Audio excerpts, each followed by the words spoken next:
जज्बों पर जब बर्फ जमे तो जीना मुश्किल होता है। जज्बों पर जब बर्फ जमे तो जीना मुश्किल होता है। दिल के आतिशदान में थोड़ी आग जलानी पड़ती है। शेरो गज़ल टीवी पर हम विंटर की पहली स्नो स्टॉर्म आता है उसकी कोशिश करते हैं कि आपसे वीडियोस शेयर करें। तो इस विंटर की भी पहला स्नो स्टॉर्म जो कल से स्टार्ट हुआ है, बहुत ही ज़्यादा स्नो पड़ी है और तकरीबन 2.5 फुट स्नो जो है वो पड़ चुकी है। तो हम आपको इसके चंद क्लिप्स दिखाते हैं। उम्मीद है आपको पसंद आएंगे।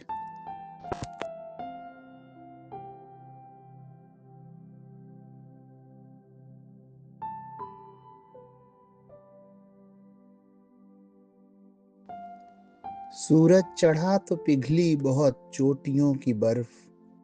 सूरज चढ़ा तो पिघली बहुत चोटियों की बर्फ। आंधी चली तो उखड़े बहुत सायादार लोग।